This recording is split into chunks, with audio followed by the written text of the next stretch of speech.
Encyclopedia Brown. The Case of the Boy Boxers. Sunday afternoon, Encyclopedia was reading the newspaper when the telephone rang. The caller was Elmer Otis. He talked so fast that Encyclopedia had to run in place to keep up. "Elmer," said the boy detective, "Elmer, calm down." "I'm calm as a clam," shot back Elmer. "Get the police. Get your father." "What's the trouble?" asked Encyclopedia. "I'm at the youth center," said Elmer. "Somebody just robbed the cash box in the office." The cash in the office of the youth center never amounted to more than $3. The money was kept in a cigar box. It was used to make change for the candy and soda machines. "This isn't exactly a case for the police," said Encyclopedia. "It's a case for someone," replied Elmer. "You better get over here while the trail is hot." Hot trails always warmed Encyclopedia's blood. He climbed on his bike and rode to the youth center. He was surprised to find Sally sitting outside. "Boys," she muttered in disgust. "What's the matter with boys?" demanded Encyclopedia.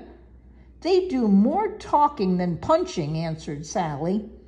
She explained, although the youth center was usually closed on Sundays, Elmer and two pals, Pete and Oscar, had been allowed to use it. They were training for the junior boxing championship next week. "They wanted me to lace on their gloves and act as referee," said Sally. "But, they're afraid to get hit. I grew sick of watching them, so I came outside till they'd need me to take off their gloves." "They're saving themselves for the tournament, I'm sure," said Encyclopedia, in defense of his sex. Then he told Sally about Elmer's telephone call and the stolen money. "Did you see anyone leave the building while you were sitting out front?" he asked. "No, the building is empty except for those 3 cream puffs," said Sally. She frowned and suddenly clapped her hands. "Wait, Jim Hill. I saw him come from behind the building. He walked away in a terrible hurry." "Jim could have sneaked in and out by the back door," observed Encyclopedia. "He may be the thief." "Not Jim," objected Sally. "He wasn't even smart enough to become a tiger. Bugs Meany says he stands in front of a mirror with his eyes closed to see how he looks when he's asleep." "Maybe Jim had help," murmured Encyclopedia. The 2 detectives went inside. Elmer, Pete, and Oscar were in the gym. They wore boxing gloves. Elmer was shadow boxing in a corner. Pete and Oscar were sparring in perfect safety. Neither came within a mile of landing a punch. "When I hit you on the nose, you'll smell leather for a week," promised Oscar without moving closer. "Yeah?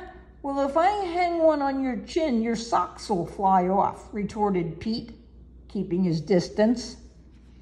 The windbags, thought Encyclopedia. Sally could deck them both in half a round. Elmer stopped shadowboxing and came over to Encyclopedia. "The theft must have happened a few minutes after Sally went outside," he said. "The 3 of us were in the gym. We heard a crash in the back of the building." "Did you all go to see what it was?" asked Encyclopedia. "Yes, it was a lamp," said Elmer. "I'll show you." The children walked down the hall to the back of the building, turned right, and entered the office. The cigar box in which the money was kept lay on the desk, empty. A broken lamp was on the floor. "We left everything as you see it," said Elmer. Encyclopedia opened the large office closet. Next, he walked out of the office and tried the back door. It opened from the inside. It was locked, however, to anyone on the outside. "Did any of you 3 leave the gym by himself?" asked Encyclopedia. "We all did at one time or another," said Elmer. "We went for a drink of water." The water fountain was across the hall from the back door. Encyclopedia stepped on the foot pedal and took a drink. The office, the back door, and the water fountain can't be seen from the gym, he said thoughtfully. And the office can't be seen from the water fountain or the back door. Is that a clue? Asked Elmer. Of course, exclaimed Sally. Any one of you could have gone for a drink, opened the back door, and let in the thief without being seen. But the thief couldn't have escaped without our seeing him, protested Elmer. When we heard the crash, Oscar, Pete, and I rushed to the office. And while Elmer telephoned you for help, Pete and I were at the water fountain, said Oscar.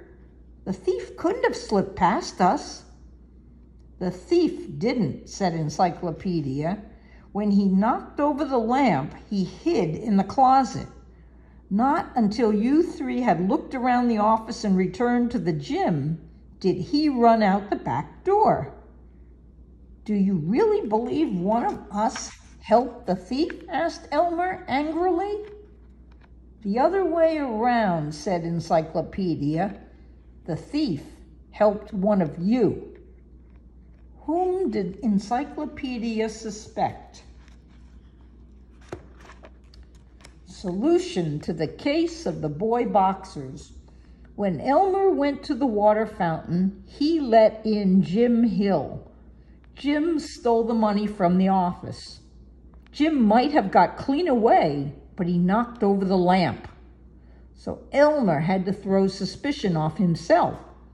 He therefore told Pete and Oscar that he was going to telephone Encyclopedia for help.